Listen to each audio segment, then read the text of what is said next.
Imagine कीजिए कि आप घर से बाहर निकलते हैं और पुलिस किसी भी वक्त आपको गिरफ्तार कर सकती है, आपके ऊपर बिना ट्रायल चलाए हुए आपको महीनों तक जेल में रख सकती है। यही तक नहीं, मीडिया भी 100% सेंसर हो चुका है, यानी कि मीडिया कुछ भी सरकार के खिलाफ नहीं छाप सकती है। सरकार सिर्फ आपको ही नहीं, सिर्फ आम आदमी को ही नहीं, बड़े बड़े अपोजिशन के लीडर्स को भी उठा करके जेल में डाल सकती है बिना ट्रायल के महीनों तक के लिए। ऐसा क्यों हो रहा है? क्योंकि देश में लग चुका है इमरजेंसी। नमस्कार, आप सभी का स्वागत है एक बार फिर से जागरूक इंडिया में। और आज की इस वीडियो में हम बात करने वाले हैं 1975 की इमरजेंसी की, वो बात जिसके बारे में आज भी याद कर करके लोगों की रूह कांप जाती है। साल था 1971 का, जब इंदिरा गांधी उत्तर प्रदेश की रायबरेली सीट से चुनाव लड़ती है और लगभग 1 लाख वोटों से जीत भी जाती है। उनके सामने अपोजिशन में होते हैं सोशलिस्ट पार्टी के राज नरेन यह हार अब स्वीकार नहीं कर पाते हैं और वो इस बात को लेकर के इलाहाबाद को हाईकोर्ट में जाते हैं और वहाँ पे इस बात के खिलाफ एक FIR दर्ज करते हैं, एक केस दर्ज करते हैं कि इस बार उत्तर प्रदेश के रायबरेली सीट से चुनाव में धांधलियाँ पाई गई हैं।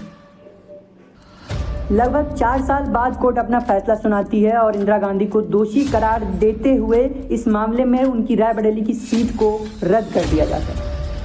ये खबर सुनते ही मानो पूरे देश में एक अजीब तरह की हलचल सी मच गई है। देश में जो भी लोग इंदिरा गांधी को प्यार कर रहे थे वो सारे लोग अब इंदिरा गांधी के खिलाफ हो गए थे। अपोजिशन के लीडर्स, अपोजिशन के लोग मिलकर के इंदिरा गांधी के पुतले जलने लगे थे। मानो पूरे देश का पॉलिटिकल सिचुएशन तहस नहस हो गया था। और इन्हीं सारे मामलों के बीच इंदिरा गांधी ने इस पूरी सिचुएशन को कंट्रोल करने के लिए एक ऐसा रास्ता अपनाया जो कि आज भी इतिहास में निंदनीय माना जाता है, यानी कि वो रास्ता था इमरजेंसी का। 25 जून 1975 की वो रात, जब राष्ट्रपति के हस्ताक्षर के साथ धारा 352 के तहत पूरे देश में इमरजेंसी घोषित कर दी जाती है।